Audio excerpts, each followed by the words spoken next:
नमस्कार, आप देख रहे हैं पहली आवाज न्यूज और मैं हूं आपके साथ मानवी ठाकुर। शुरुआत करते हैं आज की खास खबरों के साथ। भोपाल से आचार्य रजनीनंदा निखिल तंत्राचार्य ज्योतिषाचार्य बगलामुखी साधक को एस्ट्रो क्वीन उपाधि से सम्मानित किया गया। विगत दिवस कोटा राजस्थान में 2 दिवसीय विराट अंतर्राष्ट्रीय ज्योतिष महासम्मेलन का आयोजन किया गया, जिसमें 250 से अधिक ज्योतिषी उपस्थित हुए।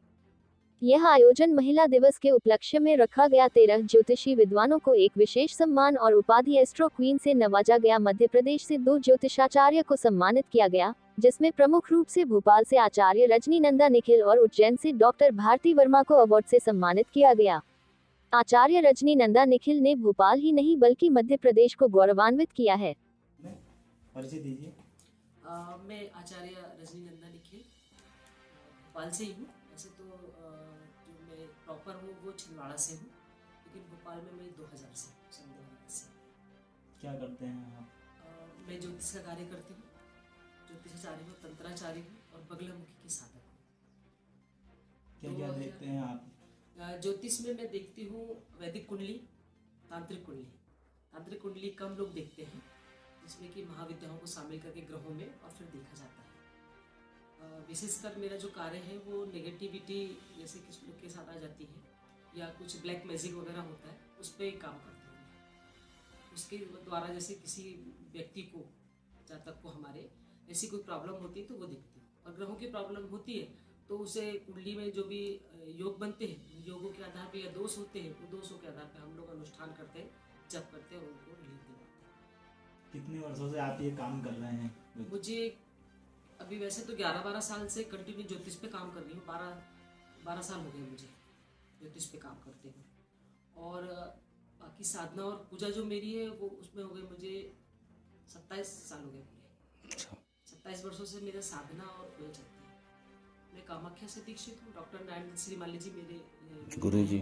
हाँ, उन्होंने ही मुझे सारा कुछ जोधपुर में 92 से लेकर के 97 तक में गुरुदेव के साथ जोधपुर में रही। कैसे आप ज्योतिषी द्वारा समस्या का समाधान निकालते हैं किसी उसका? जातक का क्या होता है, जब हमारे पास कुंडली आती है तो उसमें समय, date of birth, time of birth होता है, प्लेस रहता है। उसके आधार पर हम लोग हॉरोस्कोप देखते हैं। उसका जब देखते हैं तो उसमें कुछ ग्रह ऐसे होते हैं जो हमारे पॉजिटिव होते हैं, कुछ ग्रह ऐसे होते हैं जो नेगेटिव होते हैं। तो जब हम पॉजिटिव ग्रह और नेगेटिव ग्रहों से जो कुछ योग बनते हैं जो खराब होते हैं, जैसे महादशाएं होती हैं, उन महादशा में राहु की महादशा है तो व्यक्ति को थोड़ा परेशानी होती है। लेकिन राहु अच्छा ग्रह यदि बैठा, अच्छे घर पे बैठा हुआ है तो वो अच्छे लाभ भी देता है। उसे आधार पे हम देखते हैं कि 10 भाव जो होते हैं, 10 स्थान होते हैं कुंडली में, उनको देख करके काल सर्प योग है, किसी के कुंडली में पितृ दोष है, किसी कुंडली में मंगल दोष है। मंगल दोष के कारण विवाह देरी से होता है, कार्य देरी से होता है। इस कार्यों को ज्योतिष से, अनुष्ठान से, कभी रत्नों के माध्यम से, कभी विशेष करके घाट पे पूजा करी जाती है उसके माध्यम से, कभी नासिक पूजा या महाकाल में जाकर के पूजा करवा के आपने अध्यात्म और ज्योतिषी की तरफ कैसे कदम रखा? ये मेरा सब बचपन से रुझान था इसमें। ये कहीं की प्रारब्ध था। मेरा पूर्व जीवन में जो भी अच्छे प्रारब्ध रहे होंगे मेरे, उसके आधार पर मुझे ऐसा जन्म मिला और ईश्वर की सेवा करने का मौका मिला। बचपन से रुझान तो था ही। गुरुदेव से दीक्षा मेरी हो गई थी 92 में। इस कारण मुझे फिर इन सब चीज़ों में आई मैं। लेकिन ज्योतिष में मैं आई हूँ 2012 से। स्वर्गवास हुआ, उसके बाद मैं वकील भी हूँ, लेकिन उसमें मुझे लगा कि इसमें मैं कार्य नहीं कर पाऊंगी क्योंकि उसमें बहुत मेहनत होती है और आज कॉम्पिटिशन वहाँ बहुत ज़्यादा है। और मेरा अध्यात्म में रुझान था। बच्चे छोटे थे तो बच्चों को बाहर रख नहीं सकते थे किसी और के भरोसे, तो मैंने घर से ही अपना कार्य प्रारंभ किया। फिर मैं पढ़ते पढ़ते ज्योतिष में मुख्य रूप से मुझे जो पढ़ाने वाले लोग थे पंडित जितेंद्र तिवारी जी, जिनका भी पिछले साल मई में स्वर्गवास हो गया, इसमें चले गए। उन्होंने मुझे ज्योतिष में एक और है जो मेरे भाई हैं शर्मा जी, उन्होंने भी मुझे ज्योतिष में बहुत हेल्प करी, सिखाने में विशेष करके। और मैंने इस तरह से मैं इसमें आई। फिर मैंने जैसे डायल पे वगैरह इस सब जो ऐप्स होते हैं, दैनिक भास्कर है, इसके सब में मैंने ऐड दिया और इससे मुझे अच्छी और फिर मुझे लगा कि इसमें अच्छी हो सकता है। फिर मैंने अनुष्ठान भी सीखे अलग अलग गुरुओं से, अलग अलग अच्छे ब्राह्मणों से, अलग अलग मैं अभी भी सीखती हूँ। हर एक विद्या ऐसी होती है कि आप जीवन भर सीखो। अध्यात्म तो गहरा समुद्र है, जितना आप सीखते चले जाओगे उतना आपको आता चलेगा। कौन कौन सी विद्याएं हैं जैसे? और सारी विद्याएं तो वेदों से निकली हैं। मुख्य रूप से जो जिसमें मैं कार्य करती हूँ वो पराशक्ति विज्ञान। पराशक्ति विज्ञान यानी कि सूक्ष्म शरीर, जिसमें जो व्यक्ति दिवंगत जाता है तो उसका शरीर सूक्ष्म होता है, हल्का हो जाता है। उसके ऊपर से विशेषकर जल तत्व और ये तत्व खत्म हो जाता है, तो हल्का हो जाता है। तो ऐसी आत्माओं के ऊपर मैं कार्य करती हूँ। मैंने अभी तक के कम से कम 1500 ऐसी आत्माएं जिनका मैंने आह्वान कर चुकी हूँ, जिनके माध्यम से जिस व्यक्ति की ऊपर आई है वो उनसे संबंध क्या है और क्यों आई है इस पर मैं बात करूँ। और ब्लैक मैजिक, जैसे लोग बोलते हैं कि ब्लैक मैजिक हो गया, काला जादू। काला जादू, तो उन लोग जब ब्लैक मैजिक होता है व्यक्ति को पूरा तोड़ देता है, आर्थिक रूप से, हमारा सामाजिक रूप से, मतलब उसकी काफ़ी बदनामी होगी, कुछ और चीज़ें हो जाएगी जीवन में, और आर्थिक रूप से उसका सारा बिजनेस या व्यापार या धन से वो बहुत निर्भर हो जाता है। साथ में स्वास्थ्य में गिरावट होती है, आपस में लड़ाई झगड़े होते हैं, लेकिन समझ में नहीं आता। कभी कभी ग्रह भी अच्छे होते हैं, उसके बाद भी उसको ऐसा लगता है कि पता नहीं क्या है, या कोई चीज़ हो रही है घर में, अचानक से कुछ गिर जाना, कुछ हो जाना, तो फिर ऐसे व्यक्ति मेरे पास आते हैं। तो फिर उनके यहाँ कुछ अनुष्ठान ऐसे होते हैं जो तांत्रिक अनुष्ठान, उसमें शमशान में जाकर भी कभी कभी करना होता है, तो वो अनुष्ठान भी होते हैं। और कभी कभी वैदिक अनुष्ठान से लाभ इस तरह से देख करके, तो हमारी एक चेक करने के तरीका होता है, एक पद्धति होती है, उसको देख करके समझ करके हम चलते हैं। आचार्य जी, सबसे बड़ी समस्या आज जो है नौकरी, पैसा, बीमारी और पारिवारिक कला, तो ऐसे बहुत सारे जातक आपके पास आते हैं, तो आप संक्षेप में बताइए इसका क्या निदान संभव है क्या? हाँ, बिल्कुल संभव है। कैसे आप इसका? नौकरी, जैसे अभी नए बच्चे जो निकल रहे हैं तो कॉम्पिटिशन इतना ज़्यादा है कि उनको जल्दी से जॉब नहीं मिल पाती है, या मिलती भी तो उनके मन मुताबिक नहीं मिलती है। तो क्या होता है ना कि शिक्षा के लिए जो करियर का जो एक पार्ट होता है वो हम देखते हैं पंचम भाव से कुंडली में, और फिर दसम भाव से देखते हैं, सेकंड भाव से देखते हैं, उसको देख करके नवम भाव से देखते हैं। नवम भाव भाग्य होता है मनुष्य का, तो जब देखते हैं कि भाई कुंडली में इसमें कैसे योग बनते हैं, इसको कब तक नौकरी मिलेगी, कौन सी महादशा में, दशा में नौकरी, अंतरदशा में, प्रत्यांतर दशा में इसको जॉब मिलेगी, तो हम उसके आधार पे उसको या तो हम रत्न पहनाते हैं, जो कि योग का उसको ऐसा योग बनाओ कि कोई मान लो अच्छा जॉब में जाना है, उसको गवर्नमेंट जॉब में जाना विशेष करके, तो माणिक्य पहनाया जाता है।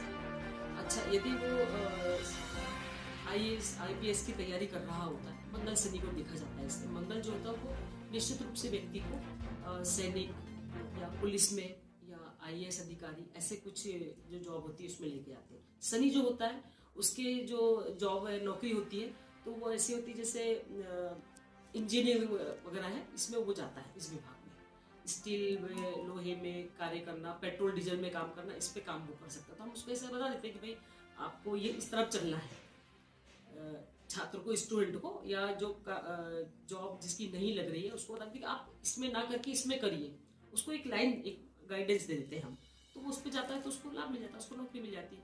अब दूसरी बात है आर्थिक में ये होता है कि हमारे कुंडली में कुछ ऐसे योग होते हैं जिसको हम बोलेंगे कि दुर्भाग्य योग होता है, पिशाच दोष होता है, या शापित कुंडली होती है, तो उससे संबंधित यदि अनुष्ठान कराए जाए, किए जाए, तो निश्चित रूप से उसको लाभ मिलता है। उसके लिए फिर जब ये दोष समाप्त हो जाता है तो कुछ महालक्ष्मी श्री यंत्र, श्री अर्चन अनुष्ठान वगैरह करते हैं, जो कि दीपावली के नज़दीक होता है, या किसी भी शुक्ल पक्ष की पंचमी को हम अपने घर पर बुला के जातक को हमारे और अनुष्ठान करवाते हैं, तो उसको व्यापार में लाभ मिलना शुरू हो जाता है। रजनी जी, कुछ जातक ऐसे भी होंगे जिनके पास कुंडली नहीं होगी और वो परेशान हो आपके पास आते हैं, अपनी समस्या बताते हैं कि प्रश्न कुंडली से देखा जाता है उसको, या फिर पॉमिस्ट्री से देखा जाता है। पॉमिस्ट्री मतलब हाथ देख के, हाथ की रेखाएं देख करके, इससे भी देखा जाता है।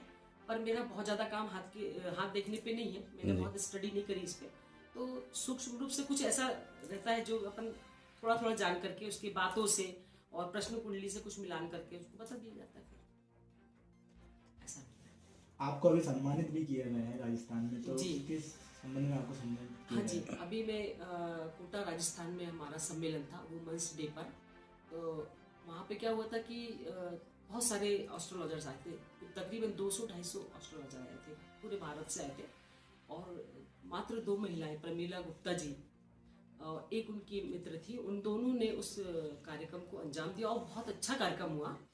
उसमें सडनली मुझे कहा गया कि आपका जो ज्योतिष में आपका सहयोग है, ज्योतिष में जो आप कार्य कर रही हैं, तो हम आपको इसमें एस्ट्रो क्वीन का आपको सम्मान देना चाहते हैं। तो मुझे वो सम्मान प्राप्त हुआ है। इसके लिए मैं उनका बहुत बहुत धन्यवाद करती हूँ कि उन्होंने मुझे इस योग्य समझा। अगर आपसे कोई मिलना चाहे, हाँ। कोई जाता है, तो उसके लिए क्या कॉन्टेक्ट हम आपका जो हाँ, तो मेरा कॉन्टेक्ट नंबर है 8305704084। एड्रेस उस पे क्या? मुझे संपर्क कर सकते हैं। एड्रेस में चूनाभट्टी में CI एन्क्लेव 52 नंबर में रहती हूँ। वो कभी भी आकर मुझसे मिल सकते हैं। मैं घर पे ही देखती हूँ, ऑफिस नहीं है मेरा, मैंने ऑफिस बनाया भी नहीं, ठीक। घर पे ही देखती हूँ मैं 11 से 5। धन्यवाद। क्या संदेश है आपका, क्या कहना चाहेंगे भोपाल वासियों से आप? मैं भोपाल वासियों से ये कहना चाहती हूँ कि आप सबसे पहले तो अपने बच्चों को जो शिक्षा दे रहे हैं, अंग्रेजी शिक्षा का बहुत ज़्यादा है, तो इसके कारण वो संस्कार से विहीन होते चले जा रहे हैं, संस्कारहीन होते चले जा रहे हैं। इसकी वजह से वो गलत रास्ते पे भी जा रहे हैं। तो हम उनकी कुंडली दिखा करके कि वो कैसे हमारे मार्गदर्शन में चले, कैसे अच्छा एजुकेशन पाए और कैसे वो अच्छी जगह पहुँचे। तो इसके लिए उनको जरूर ज्योतिष पे विश्वास करके अच्छे एस्ट्रोलॉजर जो होते हैं उनसे करियर के बारे में जानना चाहिए। वैसे मेरा मुख्य रूप से यही है कि हम अभी जो नए युवा वर्ग है उसको हम इस तरफ मोड़े, अध्यात्म की तरफ। और घर से ही अध्यात्म की शुरुआत होती है, चाहे वो किसी भी धर्म का हो। मैं ये नहीं कहूँगी कि खाली हिंदू धर्म में ही किया जाता है। मेरे पास में कुछ मुस्लिम लोग भी आते हैं, क्रिश्चियन लोग भी आते हैं, सिंधी भी आते हैं, सभी टाइप के लोग आते हैं। तो इसमें कोई बुराई नहीं है। कुंडली दिखाना या कुंडली पे काम करना कोई बुराई नहीं है, इसमें कोई भी दिखा सकता है इस पे। दूसरी बात ये है कि ज्योतिष जो है वो विज्ञान है, पूरा गणितीय विज्ञान है, पूरा ज्योतिष गणित के आधार पे हम लोग बताते हैं। इसमें कोई भी कहना चाहिए कि कोई अंधविश्वास नहीं फैलाना है, ना ही हम फैलाते हैं। कोई भी ज्योतिषाचार्य अंधविश्वास नहीं फैलाता। जो आपकी कुंडली में जो अंक आएंगे, जो स्थापित होंगे ग्रह, उसके आधार पे बनता है। ग्रह जो होते हैं उन्हीं ग्रहों से संपूर्ण ब्रह्मांड बना हुआ है और उसी ग्रह से हमारा शरीर बना हुआ है, पूरी पृथ्वी बनी हुई है। तो जब ब्रह्मांड ही पूरा उससे बना है और हमारा शरीर भी बना है, तो उस पर जब जब प्रभाव होगा किसी भी ग्रह का, या जब जब ग्रह गोचर चेंज होंगे, बदलेंगे, परिवर्तन आएगा, तो हमारे शरीर पे भी परिवर्तन आता है, हमारे जीवन में भी परिवर्तन आता है। जैसे आप देखिए अभी राजनीतिक उथल पुथल या आध्यात्मिक, ये सब ग्रहों की वजह से होता है। तो क्या तंत्र विज्ञान है ये ज्योतिष में आता है क्या? हाँ, बिल्कुल आता है तंत्र विज्ञान ज्योतिष में। ज्योतिष की बिना तंत्र और तंत्र की बिना ज्योतिष पूरे नहीं होते। जब तक कि हम तंत्र जब करते हैं तो पहले ज्योतिष देखते हैं, कौन सा ग्रह, नक्षत्र और तिथियां, इन सब का मिलान करने के बाद ही तांत्रिक क्रियाएं की जाती है। तांत्रिक क्रियाएं मूल रूप से 10 महाविद्याओं पे, भैरव पे आधारित होती है। तो इनकी जब अनुष्ठान करते हैं तो वो पहले ग्रह योग देखे जाते हैं। पहले हम देखते हैं कि हमें हमारी कुंडली का योग, हमारा योग और जो हमारे जातक है उसके योग का मिलान हो रहा है कि नहीं हो रहा, उसको कितने % लाभ मिलेगा और कौन सी देवी से लाभ मिलेगा या कौन सी देव से उनको लाभ मिलेगा, कौन सी पूजा, तांत्रिक पूजाएं भी भिन्न भिन्न होती है। भैरव की पूजा होती है, धूमावती की, काली की, बगला की। तो वो देख करके फिर तांत्रिक अनुष्ठान किया। जो दर्शक आपको देख रहे हैं, ऐसा कोई आप टिप्स बताइए जो घर पे परेशान हैं, किसी भी तरह के उनके जो है घर में परेशानियां चल रही हैं, तो उनको आप यहीं से कोई ऐसे टिप्स बता दीजिए, कोई ऐसे छोटे उपाय बता दीजिए जिसको वो करके उसको जो है उस समस्या। यदि जैसे आपको लगता है कि हमारे घर में ब्लैक मैजिक है और निरंतर हमारे घर में झगड़े हो रहे हैं, आपस में बन नहीं रही है, हमारा व्यापार बिजनेस एकदम मंद होता चला जा रहा है या धन की आवक नहीं हो रही है, और उस समय क्या होता है कि ब्लैक मैजिक जब होता है तो चिड़चिड़ाहट होती है, ऐसा लगता है घर में। ऐसे ही लोगों के लिए मैं कहूंगी कि वो एक छोटा सा मेरा उपाय है, वो उपाय वो कर सकते हैं। सरसों की, पीली सरसों होती है, काली सरसों होती है, दो तरह की सरसों होती है। तो पीली सरसों को लेना है, साथ में एक नींबू लेना है, थोड़े से उड़द के दाने लेने हैं, इनको अपने सामने रख लेना है। और जिस भी देव को, देवी को मानते हैं, विशेषकर तो महाकाली का नाम लेना। यदि उनको मंत्र नहीं आता है तो सिर्फ वो जय माँ काली ऐसा 21 बार या 31 बार बोले, है ना। 11 बार से काम नहीं चलता है, जब जितना ज्यादा होगा उतना जल्दी लाभ होगा। तो ऐसा बोले और पूरे घर में उस उड़द को और सरसों को फैला दे, जितने जहां तक कि उनके घर की रेंज होती, जितना बड़ा घर होता है, चाहे ऊपर हो नीचे हो, 3 माला हो, 2 माला या 1 माला, आपको सब जगह वो सरसों उड़द फैला देनी है और उस नींबू को चारों तरफ क्लॉकवाइज घूम के आना है पूरे घर में, और नींबू को दरवाजे पे खड़े होकर 4 टुकड़े करने हैं और उसको जहां से हम खड़े हैं उस दिशा में 1, पीछे की दिशा में, आजू बाजू चारों दिशाओं में 4 टुकड़े को फेंक देना, किसी दूर जाकर के, घर से दूर जाके, ताकि हमारे घर पे कोई भी टुकड़ा ना आए। और जो सरसों और उड़द के दाने उनको दूसरे दिन सुबह अर्ली मॉर्निंग झाड़ करके एक कचरे के साथ में इकट्ठा करके जला देंगे। यदि वो ऐसा 2 शनिवार करते हैं तो उनके घर में काफी रिलीफ हो जाएगा, और फिर भी यदि ठीक नहीं होते तो मुझसे संपर्क अवश्य करें। एक बार अपना नंबर फिर से आप दोहरा दीजिए। जी, मेरा नंबर है 8305704084, चूनाभट्टी, CI एन्क्लेव 52। खबरों का सिलसिला लगातार जारी है, आप देखते रहिए पहली आवाज न्यूज।